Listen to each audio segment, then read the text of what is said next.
ಪ್ರಸ್ತುತ ನ್ಯೂಸ್ನ ವಿಶೇಷ ಕಾರ್ಯಕ್ರಮಕ್ಕೆ ಸ್ವಾಗತ. ನಾನು ಬಶೀರ್ ಅಡ್ಯನ್ನಕ.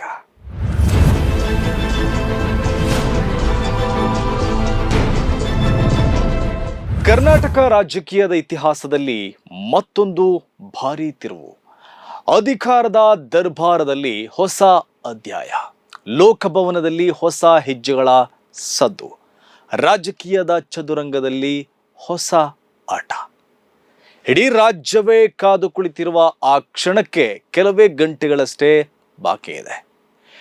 ಒಕ್ಕಲಿಗರ ಕೋಟೆಯಿಂದ ಹೊರಟು ದೆಹಲಿಯ ದಬ್ಬಾಳಿಕೆಯ ರಾಜಕಾರಣವನ್ನೇ ಕೆಂಗಡಿಸಿದ ರಾಜಕೀಯ ಯೋಧ ಡಿ.ಕೆ.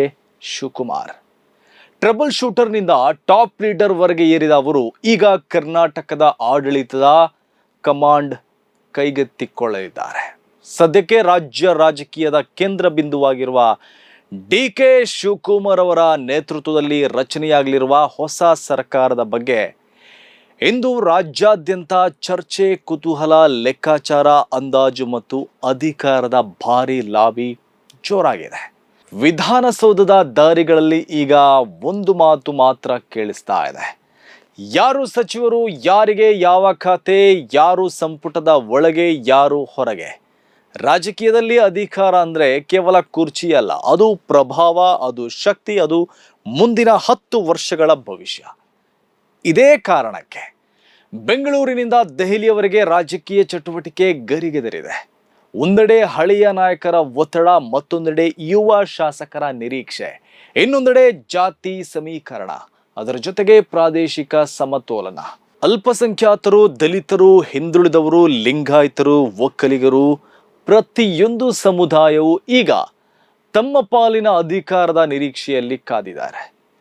ಆದರೆ ಈ ಸಂಪುಟ ಸಾಮಾನ್ಯ ಸಂಪುಟ ಅಲ್ಲ, ಇದು ಪವರ್ ಶಿಫ್ಟ್ ಕ್ಯಾಬಿನೆಟ್ ಎಂದು ಕಾಂಗ್ರೆಸ್ ವಲಯದಲ್ಲಿ ಚರ್ಚೆಯಾಗ್ತಾ ಇದೆ. ಯಾಕೆಂದ್ರೆ ಈ ಸರ್ಕಾರ ಕೇವಲ ಆಡಳಿತ ನಡೆಸಲು ಮಾತ್ರ ಅಲ್ಲ, 2028ರ ಕರ್ನಾಟಕದ ರಾಜಕೀಯದ ದಿಕ್ಕು ನಿರ್ಧರಿಸುವ ಯುದ್ಧಕ್ಕೆ ಬುನಾದಿಯನ್ನ ಹಾಕಲಿದೆಯಂತೆ.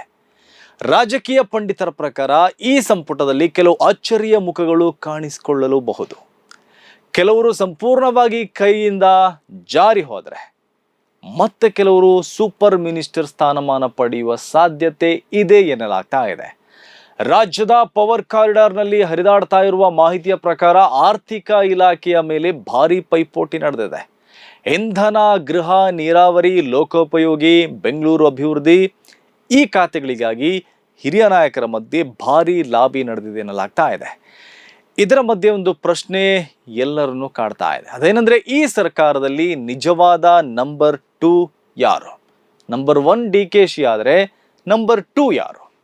ಸದ್ಯಕ್ಕೆ ಕರ್ನಾಟಕ ರಾಜಕಾರಣದ ಮುಂದಿರುವ ದೊಡ್ಡ ಪ್ರಶ್ನೆ ಇದು. ರಾಜಕೀಯದಲ್ಲಿ ಅಧಿಕಾರದ ಕುರ್ಚಿಗಿಂತ ಅದರ ಸುತ್ತಲಿನ ನೆರಳುಗಳೇ ಹೆಚ್ಚು ಅಪಾಯಕಾರಿಯಾಗಿರುತ್ತೆ. ಒಂದೆಡೆ ದೆಹಲಿಯ ಹೈಕಮಾಂಡ್ ಲೆಕ್ಕಾಚಾರ, ಇನ್ನೊಂದೆಡೆ ರಾಜ್ಯದ ಸ್ಥಳೀಯ ಶಕ್ತಿಗಳ ಒತ್ತಡ. ಈ ಎರಡರ ಮಧ್ಯೆ ಸಮತೋಲನ ಸಾಧಿಸುವುದು ಸುಲಭದ ಕೆಲಸ ಅಲ್ಲ. ಆದರೆ ಡಿ.ಕೆ.ಶಿಯ ರಾಜಕೀಯ ಶೈಲಿಯೇ ಬೇರೆ. ಅವರು ಸವಾಲುಗಳನ್ನು ಅವಕಾಶಗಳಾಗಿ ಪರಿವರ್ತಿಸುವ ನಾಯಕ ಎಂದು ಬೆಂಬಲಿಗರು ಹೇಳ್ತಾರೆ. ರಾಜಕೀಯ ವಿರೋಧಿಗಳು ಅವರನ್ನ ಮಾಸ್ಟರ್ ಸ್ಟ್ರಾಟಜಿಸ್ಟ್ ಅಂತ ಹೇಳ್ತಾರೆ. ಬೆಂಬಲಿಗರು ಅವರನ್ನ ಸಂಕಷ್ಟ ಮೋಚಕ ಎಂತಾರೆ. ಕಾಂಗ್ರೆಸ್ ಕಾರ್ಯಕರ್ತರ ಬಾಸ್ ಆಗಿರುವ ಡಿ.ಕೆ.ಶಿಯ ಮುಂದಿರುವ ಅತಿ ದೊಡ್ಡ ಸವಾಲು ಏನಂದ್ರೆ, ಎಲ್ಲರನ್ನೂ ಖುಷಿಪಡಿಸಿ ಸರ್ಕಾರ ಉಳಿಸುವುದು. ಇದೇ ಅವರಿಗೆ ದೊಡ್ಡ ಟಾಸ್ಕ್. ನಮಗೆ ಗೊತ್ತಿದೆ, ಕರ್ನಾಟಕದ ರಾಜಕೀಯ ಇತಿಹಾಸ ಸಾಕ್ಷಿ ಇದೆ. ಸಚಿವ ಸ್ಥಾನ ಸಿಗದವರ ಅಸಮಾಧಾನವೇ ಒಂದಷ್ಟು ಸರ್ಕಾರಗಳನ್ನ ಉರುಳಿಸಿದೆ. ಕರ್ನಾಟಕದ ರಾಜಕೀಯ ಇತಿಹಾಸದಲ್ಲಿ ಅನೇಕ ಸರ್ಕಾರಗಳು ಹೊರಗಿನ ವಿರೋಧಿಗಳಿಂದ ಅಲ್ಲ, ಒಳಗಿನ ಅಸಮಾಧಾನದಿಂದಲೇ ಕುಸಿದಿದೆ. ಹೀಗಾಗಿ ಈ ಬಾರಿ ಸಂಪುಟ ರಚನೆ ಕೇವಲ ಅಧಿಕಾರ ಹಂಚಿಕೆ ಅಲ್ಲ, ಇದು ರಾಜಕೀಯ ಸರ್ಜಿಕಲ್ ಆಪರೇಷನ್. ಈ ವೇಳೆ ಒಂದು ತಪ್ಪು ನಿರ್ಧಾರ, ಒಂದು ಸಮುದಾಯದ ಅಸಮಾಧಾನ, ಒಬ್ಬ ಹಿರಿಯ ನಾಯಕನ ಬೇಸರ, ಒಂದು ಪ್ರದೇಶದ ನಿರ್ಲಕ್ಷ್ಯ ಮಾಡಿದರೆ ಮುಂದಿನ ದಿನಗಳಲ್ಲಿ ದೊಡ್ಡ ರಾಜಕೀಯ ಭೂಕಂಪಕ್ಕೆ ಕಾರಣ ಆಗಬಹುದು. ಇದನ್ನೆಲ್ಲರ ಗಮನದಲ್ಲಿಟ್ಟುಕೊಂಡೇ ಹೊಸ ಸಂಪುಟದ ಪಟ್ಟಿ ತಯಾರಾಗ್ತಾ ಇದೆ ಎಂದು ಹೇಳಲಾಗ್ತಾ ಇದೆ.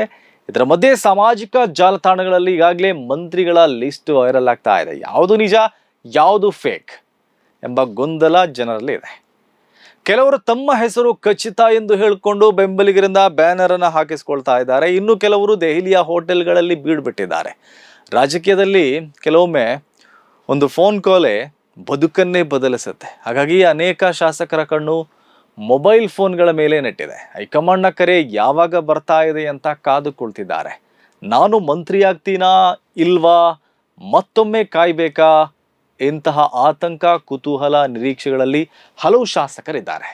ಇನ್ನೊಂದೆಡೆ ಪ್ರತಿಪಕ್ಷಗಳು ಕೂಡ ಮೌನ ಆಗಿಲ್ಲ. ಸಿದ್ದರಾಮಯ್ಯವರ ಮುಂದಿನ ರಾಜಕೀಯ ನಡೆ ಏನೋ, ಅವರ ಬೆಂಬಲಿಗರು ಯಾವ ಸ್ಥಿತಿಯಲ್ಲಿದ್ದಾರೆ, ಹೊಸ ಸರ್ಕಾರದಲ್ಲಿ ಅವರ ಪ್ರಭಾವ ಎಷ್ಟಿರುತ್ತೆ ಅನ್ನೋ ಪ್ರಶ್ನೆಗಳು ಕೂಡ ತೀವ್ರ ಚರ್ಚೆಗೆ ಗ್ರಾಸ ಆಗಿದೆ.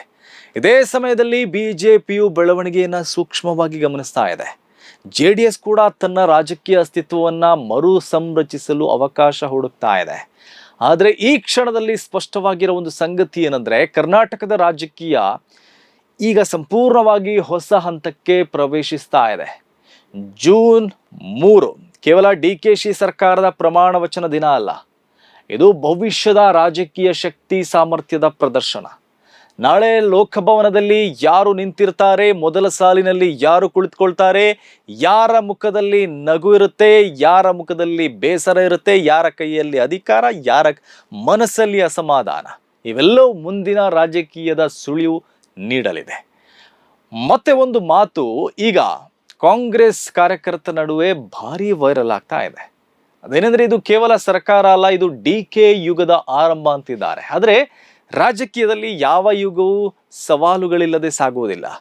DKಶಿ ಮುಂದಿದೆ ಆಡಳಿತದ ಅಗ್ನಿ ಪರೀಕ್ಷೆ, ಬೆಲೆ ಏರಿಕೆ, ಬೆಂಗಳೂರು ಟ್ರಾಫಿಕ್ ಜಾಮ್, ಬರ ಪರಿಸ್ಥಿತಿ, ಉದ್ಯೋಗ ಸಮಸ್ಯೆ, ಅಭಿವೃದ್ಧಿ ಯೋಜನೆಗಳು, ಪಕ್ಷದ ಒಳಜಗಳ, ಎಲ್ಲದರ ನಡುವೆ ಹೊಸ ಸರ್ಕಾರ ಜನರ ನಿರೀಕ್ಷೆಗೆ ತಕ್ಕಂತೆ ತಲುಪ್ತಾ ಇದೆಯಾ ಅಥವಾ ರಾಜಕೀಯ ಲೆಕ್ಕಾಚಾರಗಳಲ್ಲೇ ಸಿಲುಕ್ತಾ ಇದೆಯಾ ಅಂತ ಕಾದು ನೋಡಬೇಕಾಗಿದೆ. ಇದೀಗ ಇಡೀ ರಾಜ್ಯದ ಕಣ್ಣು ನಾಳಿನ ಪ್ರಮಾಣ ವಚನ ಕಾರ್ಯಕ್ರಮದ ಮೇಲೆ ನೆಟ್ಟಿದೆ. ಲೋಕಭವನ ಸಜ್ಜಾಗಿದೆ, ರಾಜಕೀಯ ನಾಯಕರು ಚುರುಕಾಗಿದ್ದಾರೆ, ಬೆಂಬಲಿಗರು ಸಂಭ್ರಮಕ್ಕೆ ಸಿದ್ಧರಾಗಿದ್ದಾರೆ. ರಾಜಕೀಯ ವಿರೋಧಿಗಳು ತಪ್ಪು ಮಾಡಲು ಅಥವಾ ತಪ್ಪು ಹುಡುಕಲು ಕಾಯ್ತಾ ಇದ್ದಾರೆ. ಇದೇ ಸಮಯದಲ್ಲಿ ಕರ್ನಾಟಕ ಮತ್ತೊಂದು ರಾಜಕೀಯ ಅಧ್ಯಾಯದ ಆರಂಭವನ್ನು ನೋಡುವ ತುದಿಗಾಲಲ್ಲಿ ನಿಂತಿದೆ. ಈ ಹೊಸ ಅಧ್ಯಾಯ ರಾಜ್ಯದ ಭವಿಷ್ಯವನ್ನ ಬದಲಿಸುತ್ತಾ ಅಥವಾ ಮತ್ತೊಂದು ಭಾರಿ ರಾಜಕೀಯ ಘರ್ಷಣೆಗೆ, ವೇದಿಕೆಗೆ ಸಿದ್ಧವಾಗುತ್ತಾ ಅಂತ ಕಾದು ನೋಡಬೇಕಾಗಿದೆ. ಇದು ಇವತ್ತಿನ ಪ್ರಸ್ತುತ ನ್ಯೂಸ್ ವಿಶೇಷ. ಸುದ್ದಿಗಳ ವಸ್ತುನಿಷ್ಠ ವಿಶ್ಲೇಷಣೆಗಾಗಿ ನೋಡ್ತಾ ಇರಿ ಪ್ರಸ್ತುತ ನ್ಯೂಸ್.